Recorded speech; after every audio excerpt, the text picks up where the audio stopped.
Welcome to another edition of Papa's Perspective, part of the Giants Huddle podcast, brought to you by Bob's Discount Furniture. So the Giants are playing the Packers, and when you think about the Giants and Packers, you got to go back to the 2007 NFC Championship game. And joining us to talk about it is Plexico Burress. Plex, thanks for a couple minutes. Hope you're doing well. Yeah, man. Thank you, man. Everything's going real well. All right. So obviously it's nice and warm right now as we're recording this. Probably about, I don't know, maybe 100 degrees difference than that day in Green Bay. Easily. When you get off the bus and you get to Lambeau Field and you're going to go out and do your normal pregame routine, what's going through your mind at that point at -1? Every game, me and Eli, we run through the whole route tree. We like to get there like probably 3.5 hours before the game. I'm going to run the whole route tree from both sides of the field. And we get out there at our normal time, and there's nobody in the stadium. Like, there's not even a game going on that day. So there's nobody in the stadium. And so we get out there, Eli, he throws me a hitch and a slant, and I catch both of them. And I wave them both. I say, man, we got a problem. He said, what's wrong? I said, I can't feel my hands. So we go back in, and we start to get ready for the game. And I'm saying to myself, I've never even been in an element as cold as the Green Bay game was that day, and let alone to be able to go out and play in it and play well. And it was just a day that, it was incredible. Yeah, I mean, with the wind chill, it's -23. It's absolutely brutal. Yep. So you go out there. I mean, I know the old linemen, they normally went out and had their routine. Guys came out of the tunnel, went right back into the locker room. Like nobody was doing anything like they normally did. But now you got to go play in this thing, right? Mm-hmm. And you and Eli targeted you 13 times in the game. And you had 11 catches. You guys, as the game unfolded and you started to play in the game, it looked like you and Eli were playing in 55-degree weather. Why did it work so well for the two of you despite those conditions? I just think the defense that they were playing. Green Bay had a plan to come out and play man-to-man and play bumper run against us. And, I just took it personal. I think that we had got beaten pretty handily in week 2, when Green Bay came to New Jersey. They beat us like 40-16 or something, whatever the case may be. And I remember after that game saying to myself, I was like, man, the only way that we get to play these guys again is in the NFC Championship. Like, we're talking about week 2. I mean, everything is so far out that, you never know how the season is going to unfold. And I had the opportunity to play against them again.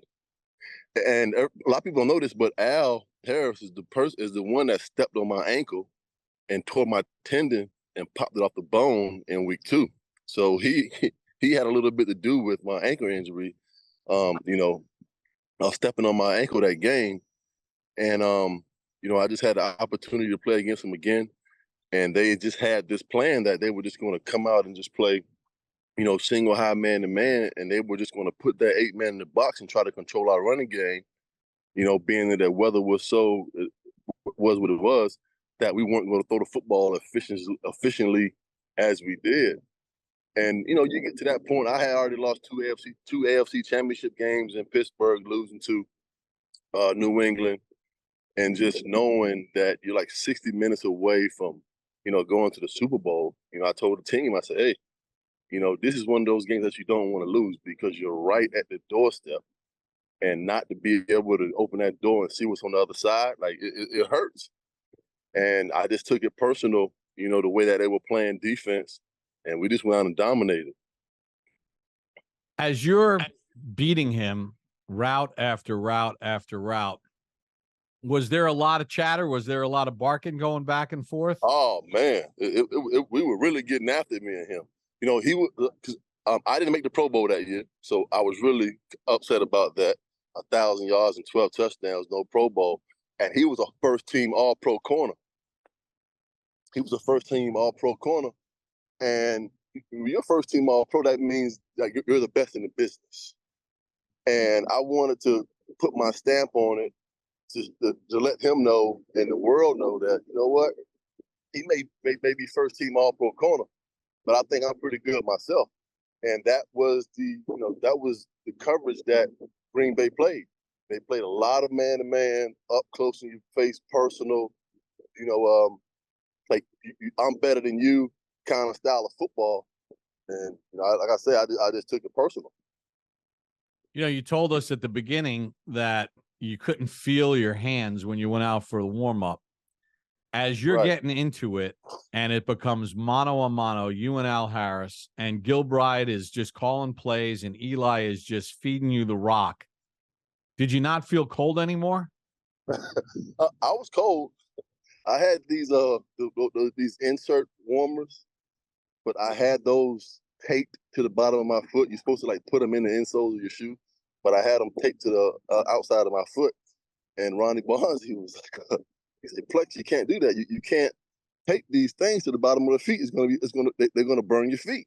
And I say, well, if these inserts are gonna burn my feet, well, I'm just gonna be running pretty fast. And I didn't feel my feet at all. My hands, they were what they were. I had a hand warmer. I think that's the second or third time in my 12-year career that I wore a hand warmer, and it was just cold. And I knew that if I could go out and dominate Al in that game, that we had a pretty good chance to win because they did not have another plan defensively to stop us. They weren't they weren't a zone team playing too high coverage. They were basically man-to-man, single high. And I said, listen, if I can just keep me and E can continue to stay on the same page and I can dominate him, then they're going to have to make a decision defensively of how they want to defend us. Everybody talked about with that weather that, it's Packers home field, Lambeau Field, Favre. He's played in a million games in these kind of conditions. But it was Eli who played as if he was used to it. Can you just talk about sort of the calm that Eli played with in that game? Because it's arguably, one of the better games of his career when you think about what he was able to do that day in hooking up with you and just keep feeding you. I think we had a great plan going in. And, we got to the line of scrimmage and, he made some audibles, called some audibles, put us in some great situations for the defense that they were playing. And Kevin Gilbride gave him that kind of, freedom to change plays at the line of scrimmage. And, the way that he controlled the offense, man, it was efficient. I mean, we ran the football when we needed to.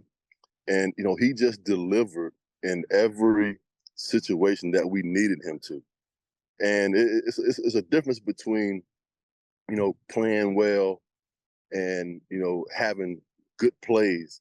But he played great in those third down situations where we needed him, putting us in, great running plays and second and short. And, I mean, you look at some of the throws that he was making in this game, how accurate they were in that kind of weather. And when you sit back and you look at it, you realize over time, how great of a game that he commanded and he played. When you look back at the game, there was the Bradshaw touchdown that gets called back because of the hold. Till this day, I don't think Snead committed a holding penalty, but it gets called back. Yep. You guys controlled this game. Was there any level of frustration in the fact that the game even went to overtime because you had so many chances to put it away and you didn't? You know what? I think the first play of the game kind of really set the tempo for the game with Brandon basically running over top Charles Woodson on the first play of the game. And, I think he was a little dinged up from the first play of the game. And, for us to get into a, overtime situation. And I remember when Lawrence missed the first field goal, I said to myself, I was just like, are you kidding me? This guy just missed the kick to go to the Super Bowl. And you give the ball back to Brett Favre, and you got to ask your defense to go out and stop him again. And it was just a game of where a Mars touchdown gets called back, and your mind is starting to wander.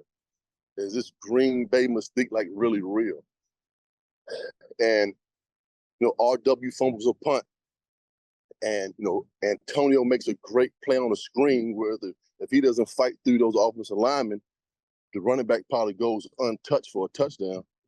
And those are just some of the things that jump out, that we had an opportunity to win this game in regulation.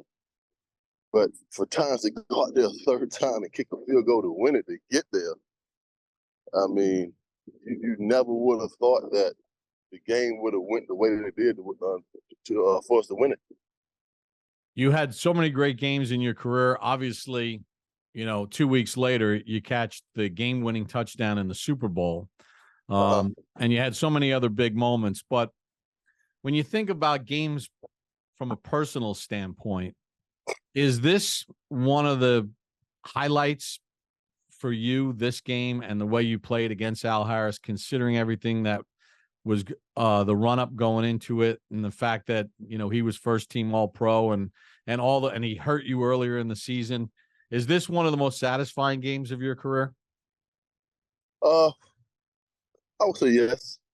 For the game that we had, and the competition and the one-on-one battles that we had, and for him to get on television and to to say that I'm one of the best wide receivers in the National Football League. I mean, that's all I really wanted, to be recognized as. And I wasn't able to get to the Pro Bowl, and I'm playing against him, and Sam Madison and Al Harris are great friends. And Al goes to Sam, and he's like, "Tell Plexico I'm gonna lock him up. I'm gonna shut him down for this game." And then he gets on national television, and he says the same thing. Plexico knows what he's going to get when he comes to Green Bay. He's going to get man to man. And I was like, oh man, I mean, this guy's pretty confident in his abilities, that he's just really just going to go out there and shut me down for this game. And it's really the only plan that they had. And I recognize that, and Eli recognized that.